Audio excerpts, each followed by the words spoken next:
Hello everyone, welcome to our channel. Madhya Pradesh के इतिहास विषय कक्षा में आप सभी का स्वागत है। आज जो है अपने जो हम बघेलखंड रियासत को कर रहे थे उसकी ये हमारी जो है दूसरी क्लास है। फर्स्ट क्लास में जो बघेलखंड रियासत की उसमें हमने देखा था किस प्रकार से बघेला डायनेस्टी की इस्टेब्लिश हुई, किस प्रकार से बघेल एम्पायर जो है इस्टेब्लिश हुआ, इनकी चर्चा की हुई थी। और उसमें जो है हम 5 रूलर जो है देख चुके थे। फर्स्ट रूलर जो इसका आदि पुरुष था जिसका नाम था व्याघ्रदेव, उनकी चर्चा की हुई थी। देन जो real founder of Baghel dynasty था, जिन्होंने गहोरा में क्या किया था, 1236 में क्या किया था, बघेल डायनेस्टी की स्थापना की थी, उनका नाम था भीमल देव। दैट उनके बाद में जो है यहाँ पर रूलर आते हैं। भीमल देव के बाद में यहाँ पर अनिंग देव हमें देखने को, अनेक देव शासक देखने को मिलते हैं जिन्हें रानिंग देव भी कहा हुआ था। अनेक देव के बाद में वालन देव शासक देखने को मिलते हैं और वालन देव के बाद में जो है यहाँ पर बुल्लार देव जो है शासक देखने को मिलते हैं। और उनके बाद में जो है वीरम देव जो है एक क्या होते हैं, पराक्रमी शासक होते हैं। दैट वाज इसके बाद में हमें देखने को मिल जाते हैं कौन है, नरहरि देव की हमने चर्चा की हुई थी। उसके जस्ट आगे क्या करते हैं, हम चर्चा करते हैं। ये क्लास बाइलिंगुअल है, हिंदी और इंग्लिश दोनों में होगी।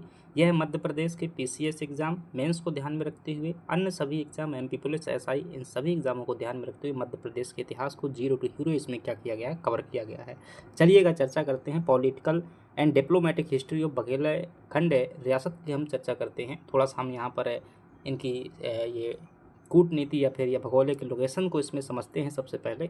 दैट वाज इसके बाद में जो है हम जहाँ से छोड़ा था उसी के बाद जो है शुरू करेंगे। थोड़ा सा बघेल डायनेस्टी में ये जो मैप देखेंगे और आप यहाँ पर ऊपर देख पा रहे हैं कि दिल्ली सल्तनत का साम्राज्य फैला हुआ है। यहीं पर जो है एक जौनपुर राज्य हुआ करता था उत्तर प्रदेश में। अगर इसके पश्चिम में देखेंगे तो मालवा स्टेट है और यहाँ पर देखेंगे तो बुंदेला भी जो है यहाँ पर क्या कर रहे हैं, रूल कर रहे हैं। और दैट दक्षिण में देखेंगे तो यहाँ पर दूसरे शासक आपको देखने को मिल जाएंगे, खासतौर से दक्षिण भारत का साम्राज्य देखने को मिल जाएगा।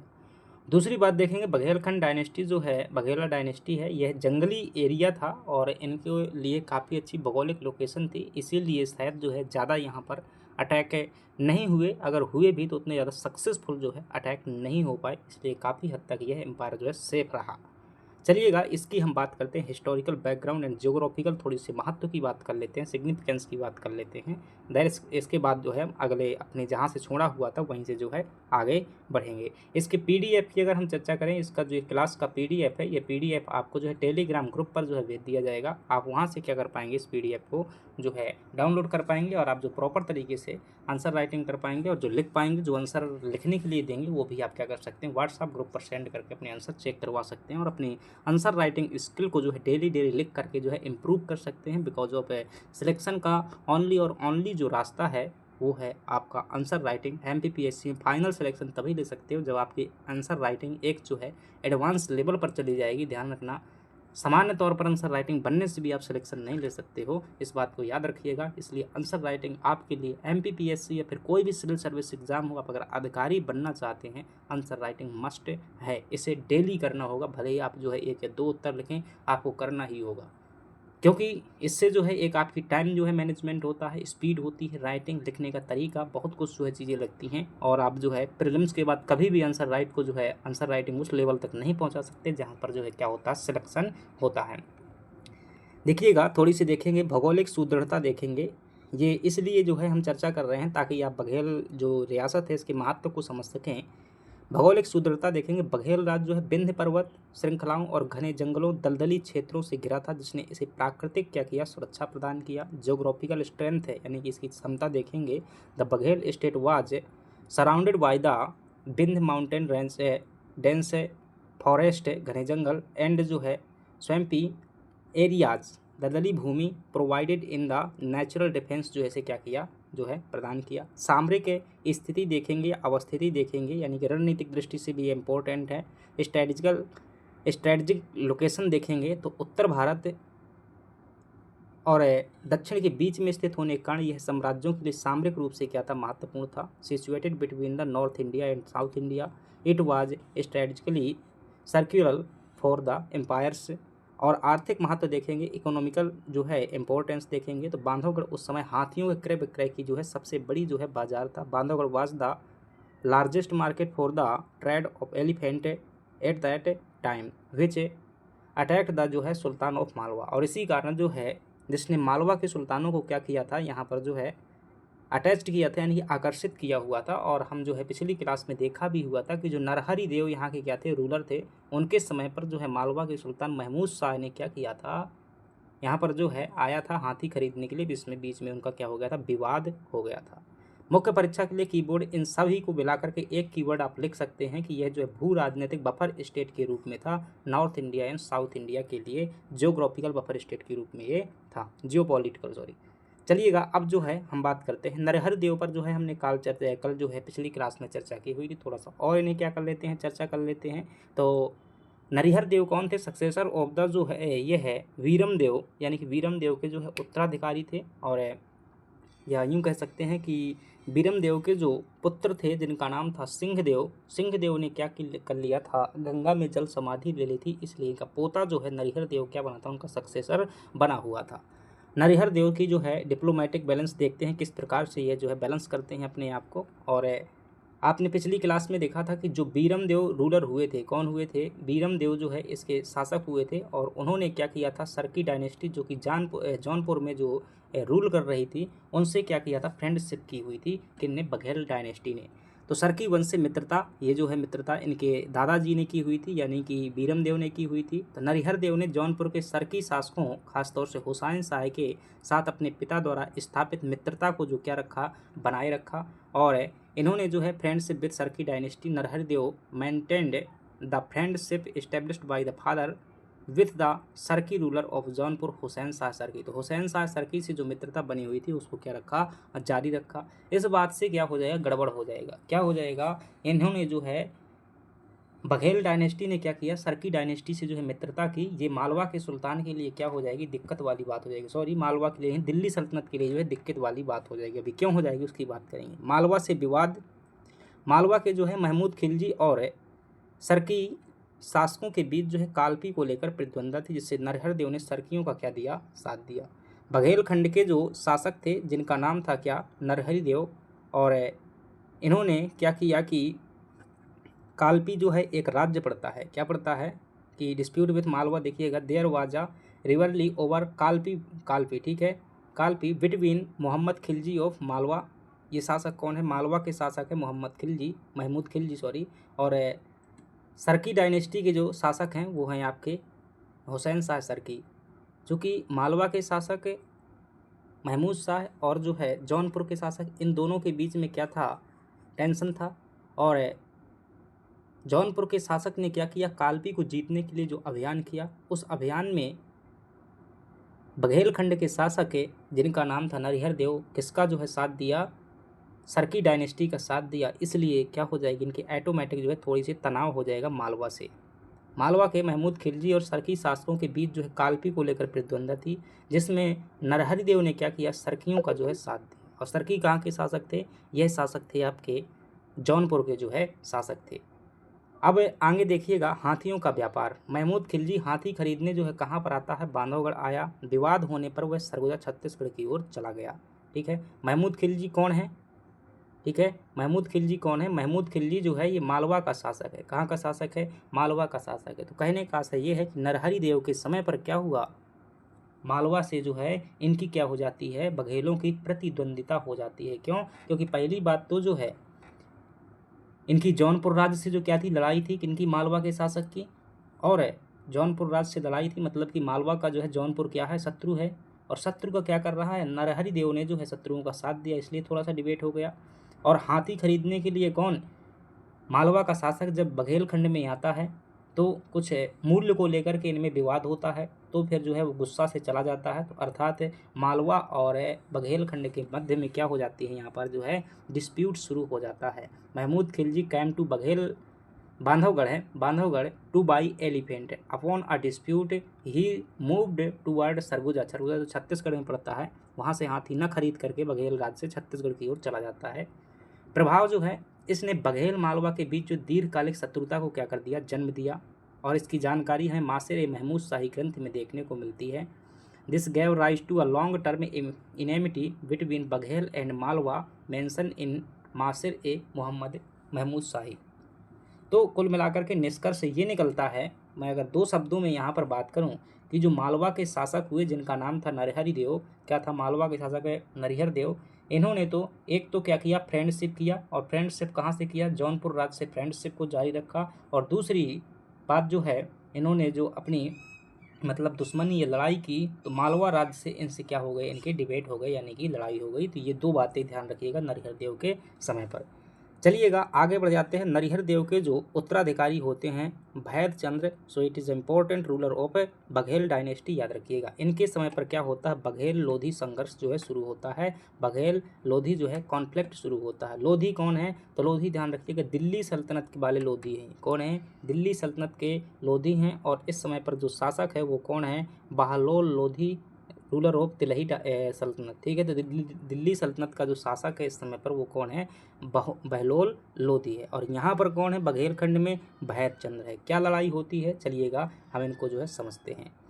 तो इनके समय पर जो है 2 चीज़ें हैं। भैद चंद्र एक तो क्या करेंगे कि जो इनके पूर्वजों से मित्रता चली आ रही है, अभी हमने देखा था कि इनकी मित्रता जो है किससे चली आ रही थी, सरकी डायनेस्टी से चली आ रही थी। और बहलोल लोधी की जो क्या थी, लड़ाई थी जौनपुर राज्य से। जौनपुर राज्य जो है इनकी लड़ाई का जो क्या बना, मूल कारण बना। जौनपुर राज्य जो क्या है, फ्रेंड है किसका, बघेलखंड राज्य का, और दिल्ली सल्तनत का क्या है, शत्रु है, दिल्ली सल्तनत का शत्रु। अब ऐसा शत्रु क्यों है, थोड़ी सी और कहानी जो है घुसते हैं इतिहास में। तो बहलोल लोधी ने जो है जिस सैयद शासक की जो है हत्या करके शासक बना हुआ था, उनकी जो लड़की थी, यानी कि वो लड़की कहाँ पर उसकी शादी हुई थी, उसकी शादी हुई थी जौनपुर राज्य में। और जौनपुर राज्य पूरी तरीके से कोशिश करता था कि जो मतलब इनकी जो पत्नी होगी उस राजा की, कि उसके पिता का जो साम्राज्य हमें मिले। और बहलोल लोधी चाहता था कि जौनपुर राज्य के जहाँ पर शादी हुई उसको ही ख़त्म कर दिया जाए। और ये जो बघेलखंड क्या कर रहा है, जौनपुर का जो है सहयोग कर रहा है, इसलिए जो क्या हो जाएंगे, ये भी शत्रु हो जाएंगे। संघर्ष का मूल कारण था बघेल शासकों की जो है लोधी सुल्तानों से कोई प्रत्यक्ष शत्रुता नहीं थी, मुख्य कारण था बघेल सर की मित्रता। Root cause of conflict, the Baghel rulers had no direct enmity with the Lodi sultan, the main reason was the Baghel Sharqi friendship. ये क्या था, इनका जो है मैन कारण था बघेल और लोधियों के बीच में संघर्ष होने का। चलिए आगे देखते हैं। शरण देना, भैद चंद्र ने जो है पराजित हुसैन शाह सरकी को। ठीक है, हुसैन शाह सरकी कौन है, तो it is the ruler of Jaunpur का। ये जौनपुर का क्या है, शासक है। और ये शासक को क्या किया, यहाँ पर जो है एसिलम दिया, यानी कि प्रोवाइडिंग एसिलम। बघेल राज्य में जो है सुरक्षित शरण दी और जौनपुर तक जो है इन्हें पहुँचाया। Providing asylum, Bhaid Chandra gave safe asylum to the defeated Hussain Shah Sharqi in the Baghel state and escorted him to Jaunpur. जो जौनपुर का शासक है जिसका नाम है हुसैन शाह सरकी, यह युद्ध में शायद दिल्ली सल्तनत से पराजित हो गया और भाग करके आया। तो बघेलखंड राज्य में जो है भैरचंद्र द्वारा शरण दी गई और सुरक्षापूर्वक जो है इसे इसके गृह राज्य होम स्टेट में जो है पहुंचाया गया, जो कि जौनपुर था। और जब ये बात किसको पता चलती है, दिल्ली के सुल्तान बहलोल लोधी को पता चलती है कि भैरचंद्र जो बघेलखंड का शासक है उसने हुसैन शाह सरकी को जो है संरक्षण दिया है और अपने राज्य तक सही सलामत पहुँचाया हुआ है। सो बघेलखंड बहलोल लोधी क्या हो जाएगा, इनसे गुस्सा हो जाएगा। ठीक है, लोधियों की प्रतिक्रिया क्या होती है, reaction of Lodi, this highly infuriated Bahlol, यानी कि बहुत ज़्यादा गुस्सा हो गया। इस this highly infuriated Bahlol Lodi who declared war, और उसने क्या कर दिया, युद्ध की घोषणा कर दी। Resulting in 3 major Lodi invasion, यानी कि इसका परिणाम ये हुआ, किसका, जो हुसैन शाह सरकी को बघेलखंड राज्य ने सहायता दी थी, उसका परिणाम ये हुआ कि बघेलखंड राज्य को लोधियों के 3 आक्रमणों का क्या करना पड़ा, सामना करना पड़ा।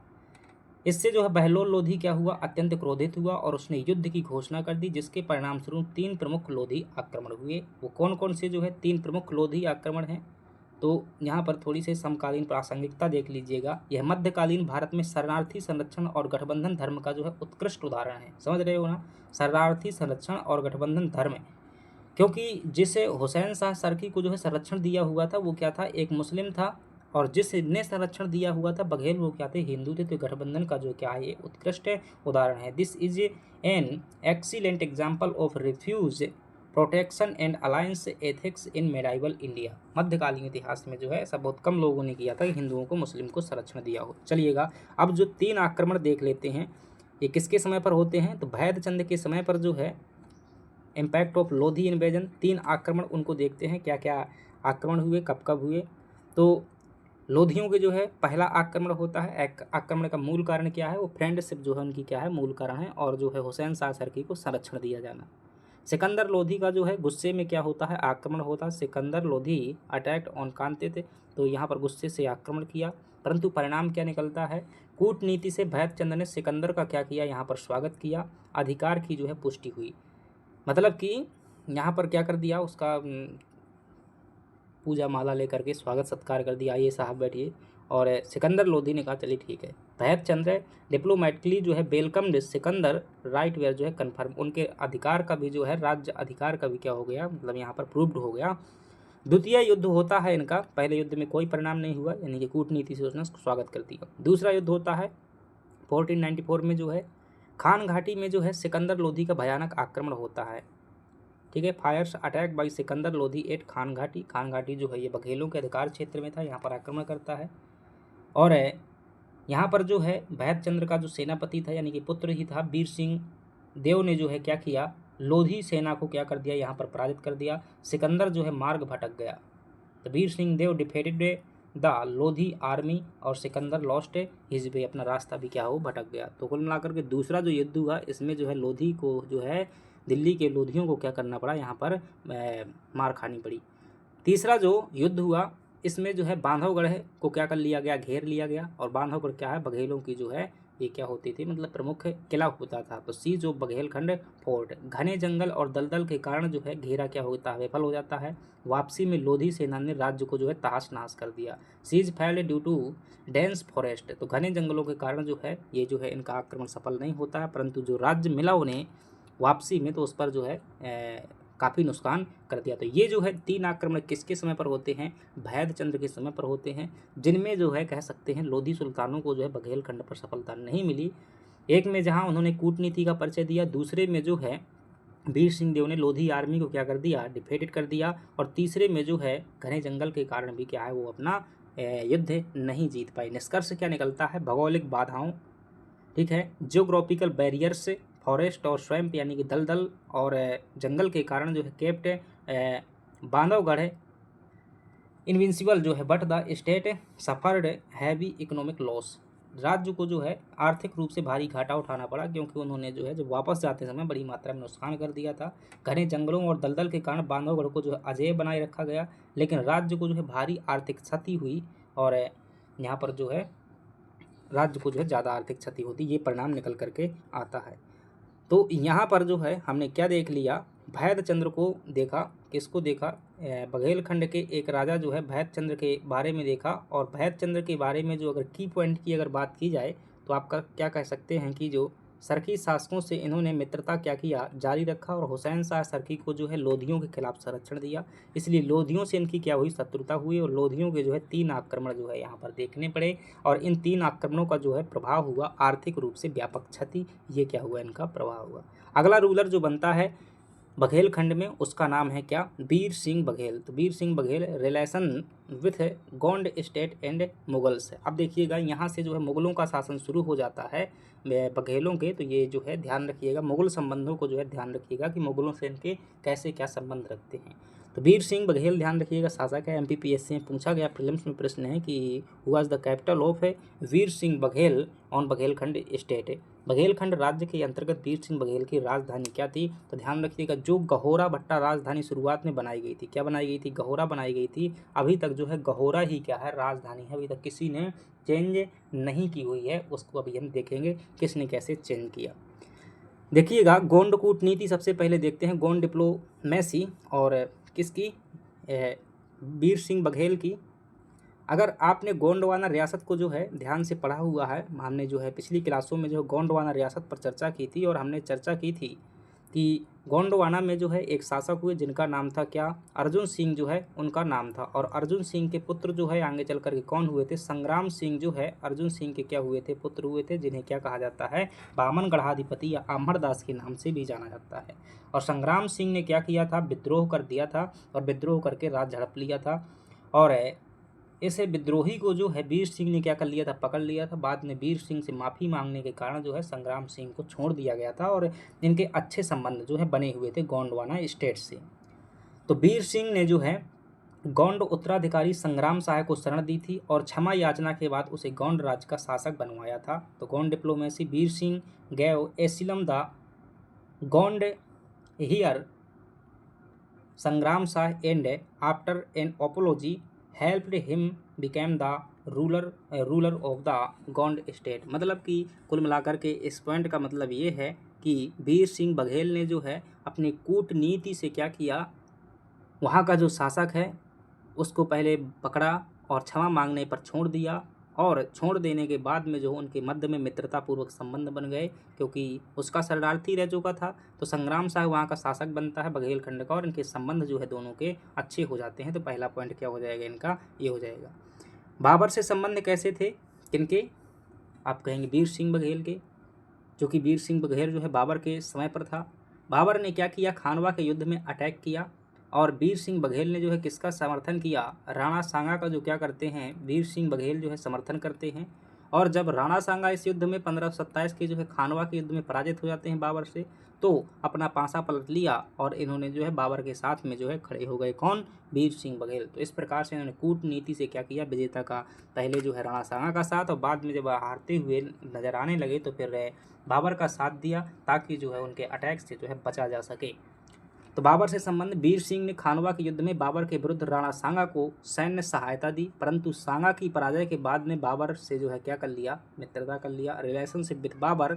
वीर Singh provided military aid to Rana Sanga against Babur in the battle of Khanwa but we फ्रेंडेड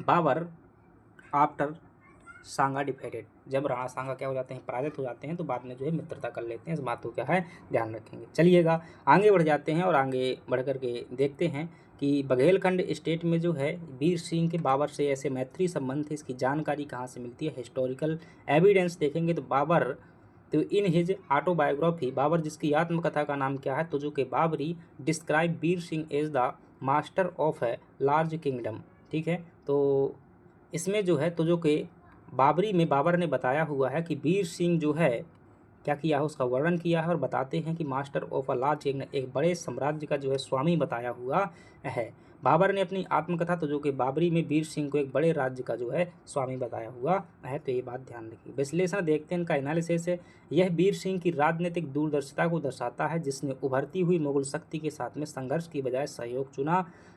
तो this reflects Veer Singh political foresight, choosing cooperation over conflict with the emerging Mughal power. ठीक है, जैसे ही मुगल शक्ति का उदय हो रहा था तो वो से शक्ति को जो है समझ गया कौन, वीर सिंह, और उनके साथ में जो है खड़ा हो गया। ये उसकी ये क्या है, राजनीतिक दूरदर्शिता थी। चलिएगा आगे बढ़ जाते हैं। तो यहाँ पर क्या देख लिया आपने, वीर सिंह बघेल को देख लिया। अगर मैं शॉर्ट में बात करूँ कि वीर सिंह बघेल की खास बात क्या थी, तो चलिएगा यहाँ पर जो है आप देख सकते हैं कि जो वीर सिंह बघेल थे, इनके समय की अगर जो है आप सीधी सी बात समझें कि इनके समय पर 1527 में क्या होता है, खानवा का युद्ध होता है। कौन सा युद्ध होता है, खानवा का युद्ध। खानवा का युद्ध दो पक्षों के मध्य में हुआ था। एक पक्ष था आपका कौन, राणा सांगा जो है एक पक्ष था, और दूसरा पक्ष जो था इसमें जो है मुगल बादशाह जो है बाबर था, और ये 1527 में था। राणा सांगा को जो है मिलिट्री एड यानी कि मिलिट्री सैन्य सहायता जो है वीर सिंह ने प्रदान की, परंतु जब जो है राणा सांगा जो है इस युद्ध में पराजित हुए तो बाद में इन्होंने क्या कर लिया, बाबर से मित्रता कर ली थी। ये जो है पूरे सारांश का परिणाम है। और इस घटना की जानकारी हमें कहाँ देखने को मिलती है, तो जो कि बाबरी में देखने को मिलती है। और दूसरी बात, वीर सिंह के समय पर कह सकते हैं कि गोंड राज्य से जो क्या किया इन्होंने जो है कूटनीति के साथ अच्छे संबंध बना करके रखे। और ध्यान रखना, जैसे राजधानी किसी की भी पूछ लेना जब तक राजधानी परिवर्तन नहीं हुए हैं उसके पहले सभी शासकों की राजधानी वही होगी, क्योंकि यहाँ से पूछा गया है कि वीर सिंह बघेल की राजधानी क्या थी, तो ध्यान रखना गहोरा राजधानी थी, क्योंकि अभी तक चेंज नहीं हुई है, तो गहोरा ही क्या रहेगी, आपकी राजधानी रहेगी। वीर सिंह के बाद में जो शासक आते हैं Veer Bhanu Baghel, it is the important ruler है, स्टार्ड है, ध्यान रखिएगा, क्योंकि इनके समय पर एक कवि हैं जिनका नाम है माधव, और माधव द्वारा जिस पुस्तक की रचना की गई थी उसका नाम था वीर भानुदय काव्यम। इसमें बघेलखंड के इतिहास की व्यापक चर्चा हमें देखने को मिल जाती है।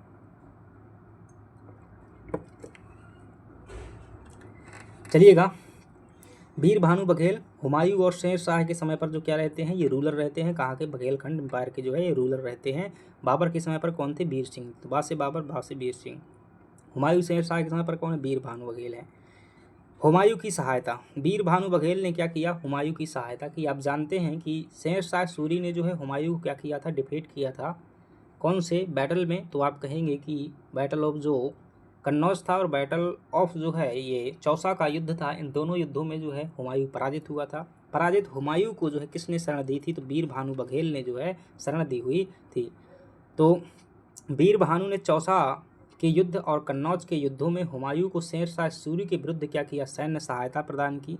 Add to Humayun Veer Singh provided military assistant, ठीक है, Veer Bhanu provided military assistance and rest to Humayun against Sher Shah, किसके खिलाफ, शेर शाह के खिलाफ, the battle of Chausa and Kannauj. तो जब चौसा और कन्नौज के युद्ध में हुमायूं क्या हो गया, हार गया, तो ऐसी स्थिति में जो है हुमायूं को किसने सहायता दी, तो और विश्राम करने के लिए आश्रय दिया, वो कौन था, वीर भानु बघेल था। इसी बात को लेकर के जो है बघेलखंड रियासत को हुमायूं ने क्या कर दिया था, टैक्स मुक्त कर दिया था अपने जीवन काल में, ठीक है, तो इस बात को ध्यान रखिए। शेर शाह को गुस्सा आ गया, लेकिन क्या गया, शेर शाह ने जब ये सुना कि मेरे खिलाफ में हुमायूं किसने सहायता दी, तो पता चला किसने सहायता दी है, वीर भानु बघेल ने सहायता दी हुई है।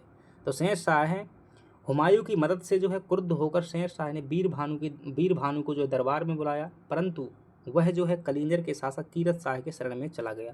वीर भानु बघेल ने क्या किया, शेर शाह सूरी के यहाँ पर दरबार में जाने के बजाय कलिंजर के जो राजा थे कीरत सिंह चंदेल, जिनकी बेटी थी दुर्गावती, उन्हीं के जो है कीरत सिंह चंदेल के दरबार में, या कह सकते हैं उनकी शरण में जो है चले गए। अब जो है शेर शाह सूरी को क्या आता है, और ज़्यादा गुस्सा आता है कि भाई साहब, एक तो मेरे खिलाफ तुमने क्या किया, हुमायूं को सहायता दिया, दूसरी बार मैंने क्या किया, तुम्हें अपने यहाँ पर बुलाया, फिर भी तुम जो है यहाँ पर नहीं आए हो। तो देखिएगा कि influenced by the help given to Humayun, यानी कि हुमायूं की हेल्प से जो है बहुत ज़्यादा गुस्सा था कौन, Sher Shah. Sher Shah summoned Veer Bhanu to his court, अपने कोर्ट में जो बुलाया, but he took refuge with Kirti Singh ruler of Kalinjar. यहाँ पर जो है शरण लेने के लिए जो है कौन चला गया, वीर भानु चला गया, वहाँ शेर शाह के यहाँ पर नहीं गया। अब कलिंजर पर जो है अटैक होने वाला है, क्यों होने वाला है, क्योंकि वहाँ पर जो है कलिंजर पर किसने शरण दी हुई है, कीरत सिंह ने, किसको, वीर भानु को, और वीर भानु क्या है, उसका विरोधी है। तो कलिंजर पर आक्रमण किया। कलिंजर अटैक जो है 1544-45 में किया। इसी प्रतिशोध के कारण शेर शाह ने जो है कलिंजर पर आक्रमण किया, और वहाँ पर जो है उक्का फटने के कारण क्या हो जाती है, उसकी डेथ हो जाती है, किसकी, शेर शाह सूरी की। तो due to his revenge Sher Shah attack Kalinjar where he dead from exploding projectile, यानी कि उक्का यंत्र जो है क्या होने के कारण, एक्सप्लोजिंग होने के कारण जो है उसकी क्या हो जाती है, वहाँ पर डेथ हो जाती है। साहित्यिक साक्ष्य, इस घटना के जो साहित्यिक साक्ष्य देखिए, लिटरेसी सोर्स है, तो this deep friendship with the Mughals is corroborated by Veer Bhanu Kavyam composed by Madhav. तो इस घटना को जो है बहुत ध्यान रखिएगा, इंपॉर्टेंट, जो वीर भानुदय काव्यम है, क्या है, वीर भानुदय काव्यम है, इसमें क्या मिलता है, इस संपूर्ण घटना की जानकारी मिलती है। और वीर भानुदय काव्यम की रचना किसके द्वारा की गई है, माधव द्वारा की गई है। असिस्टेंस प्रोफेसर में जो है पूछा गया प्रश्न है MPPSC के अंतर्गत, वीर भानु काव्यम, ध्यान रखिएगा। और वीर भानु बघेल के समय पर कुल मिलाकर के अगर आप घटना को डिकोड करेंगे तो इनके समय पर जो है हुमायूं और शेर शाह के युद्ध होते हैं। इन युद्धों में जो है शेर शाह के खिलाफ जो हुमायूं की सहायता करते हैं वीर भानु, इस बात से शेर शाह गुस्सा हो जाते हैं और शेर शाह जो है वीर भानु को अपने दरबार में बुलाते हैं। वीर भानु जो है कलिंजर के राजा के यहाँ चला जाता है, और जब नहीं आता है तो फिर शेर शाह क्या है, कलिंजर के राजा के यहाँ पर अटैक करता है, जहाँ पर 1545 में उक्का यंत्र फटने के कारण डेथ हो जाती है। अगला जो इनका सक्सेसर बनता है, अगला उत्तराधिकारी बनता है, उसका नाम है रामचंद्र बघेल। इंपॉर्टेंट रूलर है, ध्यान रखिएगा। सांस्कृतिक चरमोत्कर्ष इनके समय पर देखने को मिलता है। इस समय पर मुगल बादशाह कौन हो जाएगा? अकबर जो है मुगल बादशाह है रामचंद्र बघेल के समय पर। ठीक है, अकबर से इनके संबंध देखिएगा, कूटनीतिक संबंध, डिप्लोमेटिक रिलेशनशिप विद अकबर। तो Ramchandra meet Akbar at Fatehpur Sikri in 1584 AD and presented 120 elephant and 101 horses as gift.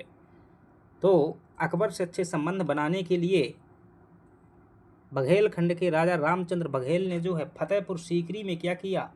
Fatehpur Sikri में जो है 1584 में अकबर से मिला और वहाँ पर 120 हाथी और 120 घोड़े जो है उपहार गिफ्ट के रूप में अकबर को दिया। अकबर खुश हो गया, वाह भाई बहुत अच्छा बात है। अकबर से क्या हो जाती है यहाँ पर? फ्रेंडशिप हो जाती है, मित्रता हो जाती है। किनकी? रामचंद्र बघेल की। मोस्ट इंपॉर्टेंट पॉइंट है, ध्यान रखिएगा। ये दूसरा पॉइंट देखिएगा कि रामचंद्र बघेल ने क्या किया? कैपिटल को शिफ्ट किया, कैपिटल शिफ्ट, फियरिंग अकबर। ठीक है, एक्सपेंशनिस्ट पॉलिसी, यानी कि अकबर की विस्तारवादी नीति से भयभीत होकर, तो fearing Akbar's expansionist policy, Ramchandra shifted his capital from भट्टा गहोरा टू बांधवगढ़ इन 1564। तो ध्यान रखिएगा कि अकबर की विस्तारवादी नीति से भयभीत होकर रामचंद्र बघेल ने 1564 में अपनी राजधानी भट्टा गहोरा से जो है बांधवगढ़ में क्या कर लिया? ट्रांसफ़र कर लिया। ये बात जो है दूसरी जो है बहुत इंपॉर्टेंट घटना है। अभी तक राजधानी भट्टा गहोरा थी और रामचंद्र बघेल ने क्या किया? बांधवगढ़ को जो है अपनी राजधानी बना लिया। जब से बांधवगढ़ राजधानी बनी तब से स्टेट को बांधवगढ़ राज्य कहा जाने लगा।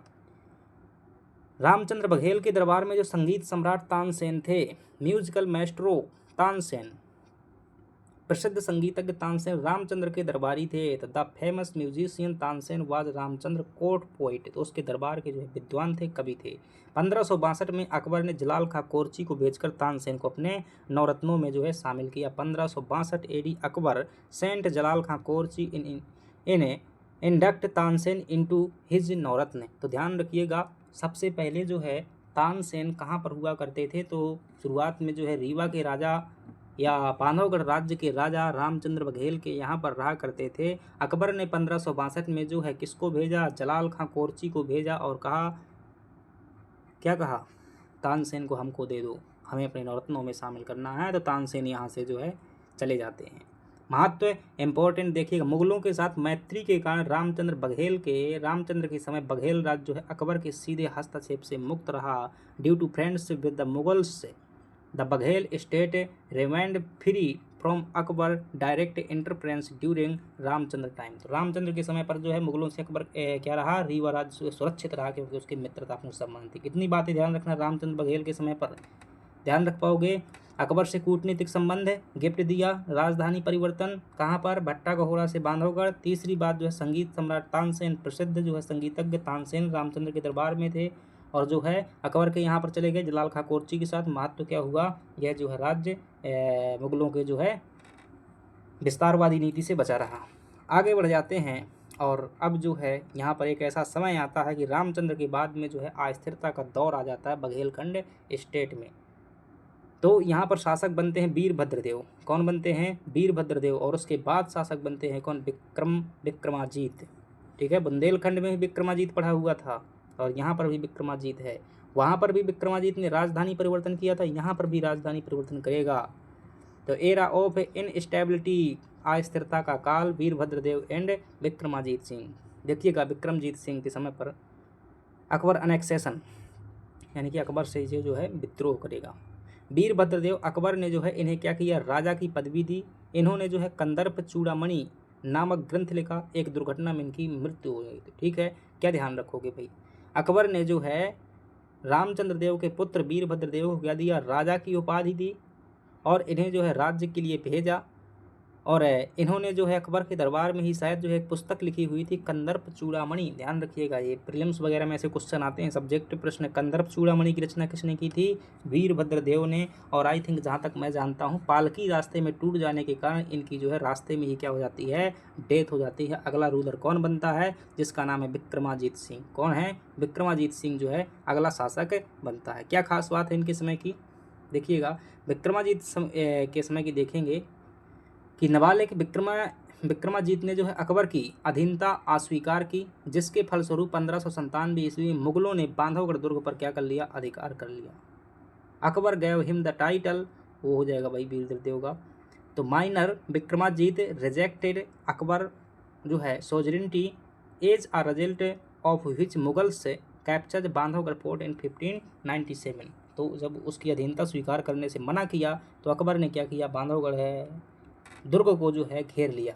लेकिन कब की बात है ये, 1597 की कुछ साल बाद जो है अकबर का है जो निपटारा होने वाला है। अगला रूलर कौन बनेगा, Jahangir. Jahangir restoration and rise of Rewa Raj. Jahangir के समय पर रीवा राज की देखिएगा जहांगीर की कृपा मिल जाती है यहाँ पर। 1605 ईस्वी में जहांगीर ने विक्रमाजीत को जो है पुनः शासक बनाया और बघेल राज्य के जो है 18 परगनों की सत्ता उसको सौंप दी। नवीन राजधानी, विक्रमाजीत ने जो है अपनी नई राजधानी बनाई, और वो नई राजधानी क्या बनाता है, पहले इनको क्या मिलती है, जहांगीर के समय पर जो है 1605 में सत्ता मिलती है। Jahangir reinstated Vikramajit as the ruler and handed over the authority of 18 pargana of Baghel dynasty. ठीक है, और न्यू कैपिटल क्या बनाते हैं, विक्रमाजीत सिंह जो है, Vikramjit Singh made Rewa his capital of as Bandhavgarh was not included in 18 parganas. तो इन्होंने क्या किया, विक्रमाजीत सिंह ने जो है क्या किया, जो पहले राजधानी हुआ करती थी क्या, बांधवगढ़ जो है इनकी राजधानी होती थी, उस बांधवगढ़ से जो है रीवा को क्या किया, राजधानी बनाया। हालांकि रीवा उन 18 परगनों में शामिल नहीं था। ठीक है, तो ये बात ध्यान रखिएगा। राजधानी के बारे में थोड़ा सा समझ लीजिएगा। सबसे पहले राजधानी क्या थी, गहोरा जो है इनकी राजधानी थी, जो कि 1236 में किसके द्वारा बनाई गई थी, भीमल देव द्वारा। अगले चल कर के राजधानी ट्रांसफ़र की जाती है बांधवगढ़, कहाँ पर, गहोरा से जो है बांधवगढ़ ट्रांसफ़र कर दी जाती है बाई किसके द्वारा, रामचंद्र बघेल द्वारा जो है बांधवगढ़ है राजधानी बनाई गई। कब, 1564 में जो है राजधानी क्या की गई थी, बनाई गई थी। और आगे चल कर के बांधवगढ़ से राजधानी ट्रांसफ़र की गई रीवा, और ये किसके द्वारा, आई थिंक 1605 ईस्वी के आसपास जो है राजधानी बनाई गई थी, किसके द्वारा, ये जो है भीमल देव के द्वारा जो है बनाई गई थी। बांधवगढ़ जो है रामचंद्र देव के समय पर, और विक्रमाजीत के समय पर क्या हो जाएगी, रीवा हो जाएगी। ये ध्यान रखिएगा, बहुत अच्छा कॉन्सेप्ट है। चलिएगा आगे चल कर के जो है रूलर बनते हैं यहाँ पर कौन, अमर सिंह यहाँ के शासक बनते हैं। और अमर सिंह जो है मुगल अधीनता में सुदृढ़ीकरण। अभी तक देखिएगा किसी जो है बघेलखंड के शासक ने जो है मुगलों की अधीनता नहीं स्वीकार कर ली है, भले ही उनकी छत्रछाया रही हो। लेकिन 1626 में स्वैच्छिक अधीनता स्वीकार करते हैं कौन, अमर सिंह। 1626 में जो है अमर सिंह ने स्वेच्छा से मुगल अधीनता स्वीकार कर ली और मुगल दरबार में सेवा हेतु उपस्थित हुए। In 1626 AD Amar Singh voluntary accepted Mughal जो है suzerainty and presented himself for service in the Mughal court, यानी कि मुगलों के दरबार में सेवाएं देने के लिए उपस्थित हो गए। सैन्य सेवाएं, मुगल साम्राज्य की ओर से अमर सिंह ने 1628 में खान ने जहां लोधी के विद्रोह का सफलतापूर्वक दमन किया। मिलिट्री सर्विस ऑन बिहेल्फ of Mughal empire, Amar Singh successfully suppressed the rebellion of Khan Jahan Lodi इन 1628 इन 1628। साम्राज्य विस्तार में भूमिका, 1635 में जो उन्होंने गोंडवाना दमन में मुगल सेनापति अब्दुल्ला खां का साथ दिया। Role in empire expansion, in 1635 AD he assisted the Mughal commander Abdullah Khan in suppression of Gondwana. तो गोंडवाना को कुचलने में, दबाने में जो है क्या किया, मदद किया। कुल मिलाकर के बहुत ज़्यादा यहाँ पर जो है बात करने की ज़रूरत नहीं है। मैं शुद्ध शब्दों में अगर कहूँ तो आप क्या कह सकते हैं कि प्रीलिम्स के लिए वो फैक्ट ध्यान रखिएगा कि मुगलों की अधीनता स्वीकार करने वाला पहला शासक कौन था, तो he is name of the Amar Singh Baghel. और बाकी जो है ठीक है, अच्छी बात है, कर सकते हैं। चलिएगा आगे बढ़ जाते हैं। ये जो है अमर सिंह का काल जो है बघेलों के स्वतंत्र शासक से मुगल मनसबदार और सैन्य सहयोगी के रूप में परिवर्तित होने को जो है दर्शाता है। तो ये बात जो है आप क्या करेंगे, ध्यान रखेंगे। तो यहाँ पर जो है हमारा टॉपिक क्या होता है, ख़त्म होता है। हमने अभी अमर सिंह तक चर्चा की है। अभी हम जो है बहुत इंपॉर्टेंट रूलर, हमारा समय कहाँ तक पहुँचा है, लगभग अकबर के समय तक पहुँच चुका है, यानी कि 1640 तक। हमारा जो अगला प्रयास होगा वो हम करेंगे कि 1857 की क्रांति तक, और उसके बाद जो है स्वतंत्रता आंदोलन में भी जो है बघेलखंड देख सकें। अभी जो है बहुत महत्वपूर्ण शासक है महाराजा गुलाब सिंह, महाराजा रघुराज सिंह, ये वेंकटरमण सिंह, ऐसे शासक है जिन्होंने ऐसे कार्य किए थे कि आप जो सोच करके जो है चौकन्ना हो जाएंगे कि उस जमाने में भी ऐसे कार्य हुए थे। तो पूरा विकास जो है बघेलखंड का भी आधुनिक काल में चलना है। तो कुल मिलाकर के हमने बघेलखंड को प्राचीन काल से लेकर मध्यम काल तक जो है कर लिया, यानी कि मध्य काल तक। अब जो हम आधुनिक काल में जो है अगली क्लास में एंट्री करेंगे। थोड़ी सी यहाँ से यही देख लीजिएगा भाई, राजधानियों का परिवर्तन ये हम देख चुके हैं। शुरुआत में राजधानी भट्टा गहोरा थी, ठीक है। तो अर्ली रूलर्स जो है बनाए हुए थे, खासतौर से 1236 में जो है भीमल देव द्वारा जो इसको इस्टेब्लिश किया गया था। और it was the initial political centre of the state, यानी बघेल स्टेट का जो है शुरुआती राजधानी थी। दैट वाज, इसके बाद में राजधानी ट्रांसफ़र होती है कहाँ पर? बांधवगढ़। कौन ट्रांसफ़र करता है भाई? Ramchandra Baghel. For protection from Akbar expansionist policy, ठीक है, benefit of the natural fortification. तो यहाँ पर ये थोड़ा सा ध्यान रखिएगा, आगे चल करके आपको प्रश्न दिया जाएगा कि जो बघेलखंड की राजधानी भट्टा गहोरा से बांधवगढ़ बनाई गई थी, वो क्या कारण थे जो 1564 में रामचंद्र बघेल ने ऐसा किया हुआ था? तो उसका कारण ये था कि अकबर की विस्तारवादी नीति से सुरक्षा, the for protection from Akbar expansionist policy, यानी कि विस्तारवादी नीति से सुरक्षा, और प्राकृतिक किलेबंदी का लाभ है, ठीक, बेनिफिट ऑफ नेचुरल फोर्टिफिकेशन। तो ये जो है इन दो उद्देश्यों को ध्यान में रखकर कि एक तो क्या हो जाएगी, प्राकृतिक सुरक्षा हो जाएगी और अकबर की नीतियों से बचा जा सकता है। तो इन दो उद्देश्यों को लेकर 1564 में राजधानी परिवर्तन की हुई थी। दैट वाज, इसके बाद में अगर देखेंगे तो रीवा में क्या होती है, राजधानी ट्रांसफ़र होती है। किसके द्वारा? विक्रमजीत बघेल के द्वारा ट्रांसफ़र होती है। मुगल कैप्चर ऑफ बांधवगढ़ है, बांधवगढ़ मुगलों ने क्या कर लिया था? कैप्चर ऑफ बांधवगढ़, मुगलों द्वारा बांधवगढ़ पर जो है कब्जा कर लिया गया। Rewa being part of 18 Pargana generated by Jahangir, Jahangir द्वारा जो है दिए गए 18 परगने में रीवा को जो है शामिल होना, इससे जो है रीवा को जो क्या कर लिया गया था, राजधानी बना लिया गया था। चलिएगा, तो ये यहाँ पर राजधानी परिवर्तन का हो जाता है। निष्कर्ष, राजधानी परिवर्तन केवल भौगोलिक नहीं बल्कि मुगल दबाव और सामरिक अस्तित्व की भी अनिवार्यता का परिणाम था। अब यहाँ पर देख लेते हैं मैन एनालिसिस, ठीक है, nature of Baghel Mughal relationship. चलिए यहाँ पर संबंध देख लेते हैं। वैसे हम ये सब कर चुके हैं, दोबारा हो रहा है कि मुगलों से जो है इनके कैसे संबंध रहते हैं, तो इनको जो है यहाँ पर समझ लीजिएगा कि शुरुआती स्तर पर देखेंगे अगर मुगलों के संबंध में प्रारंभिक चरण में इनिशियल फेज में देखेंगे, इनेमिटी टू फ्रेंडशिप, शत्रुता से जो मित्रता। वीर सिंह बघेल ने क्या किया था? वीर सिंह बघेल ने पहले जो है राणा सांगा की तरफ से सहयोग किया, बाद में जो इनसे मित्रता कर ली। The relationship that started with the battle of Khanwa between Veer Singh and Babur later turn into a strong diplomatic friendship. तो शुरुआत में जो शत्रुता से मित्रता से संबंध बने थे, बाद में वो मजबूत होते चले गए। वीर सिंह और बाबर के बीच खानवा के युद्ध से शुरू हुआ संबंध बाद में जो है मजबूत कूटनीतिक मित्रता में बदल गया। आगे चल करके देखते हैं तो रामचंद्र शासक आएंगे और राम संकट काल में देखिएगा, संकट काल में जो है सहयोग वीर भानु द्वारा जो है हुमायूं की सहायता ने यह सिद्ध किया कि बघेल केवल जो है अवसरवादी नहीं थे बल्कि विश्वसनीय सहयोगी थे। तो cooperation in crisis, Veer Bhanu aid to Humayun provided the proved that Baghel were not merely opportunities and but जो है रिलीवर अलायंस, यानी कि इन पर जो है विश्वास किया जा सकता है। हुमायूं ने जो है क्या किया था? हुमायूं के संकट काल में जो है सहयोग किया था वीर भानु ने। सांस्कृतिक आदान प्रदान, तो ये अकबर के समय पर होता है, रामचंद्र के समय पर चरम संबंध देखने को मिलते हैं। तानसेन जो है मुगल दरबार में जाना दोनों राज्यों के बीच गहरे सांस्कृतिक एकीकरण का प्रतीक है। Tansen going to Mughal court is a symbol of deep culture integration between the two state. अगली बात कर लेते हैं प्रशासनिक एकीकरण। अमर सिंह के समय तक जो है बघेल राज्य पूरी तरह से मुगल सैन्य और प्रशासनिक तंत्र का अभिन्न अंग बन गया था और अमर सिंह ने जो है अधीनता स्वीकार कर ली थी। By the time of Amar Singh the Baghel state became an integral part of the Mughal military and administrative system. तो ये जो है चार संबंधों से प्रश्न है आपके पास में, ठीक है, कि मुगल और बघेल संबंधों का विश्लेषण कीजिए, तो ज्यों के त्यों लिख दीजिएगा, ठीक है, ऐसे लिख सकते हैं। मुख्य परीक्षा लेखन का दृष्टिकोण जो है पीडीएफ में आप जो है इसे क्या कर लेंगे, पढ़ लेंगे।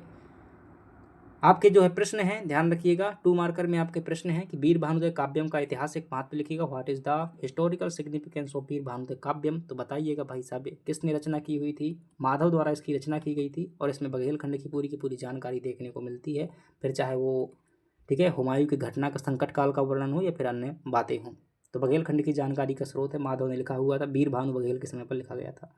रामचंद्र बघेल के समय राजधानी परिवर्तन के मुख्य कारण बताइएगा। तो what was the main reason for the shifted shift of capital during the time of Ramchandra Baghel. तो ये 2 कारण बता दीजिएगा कि कौन कौन से 2 जो है कारण थे। टाइम बता दीजिएगा, शासक का नाम बता दीजिएगा। ठीक है, तो पहले पॉइंट में क्या बता देंगे कि 1564 में जो है ये राजधानी बनाई गई थी रामचंद्र बघेल के समय पर, और उसके जो कारण थे, तो 2 कारण एक पॉइंट में से बता देंगे, फुल नंबर मिल जाएंगे आपको।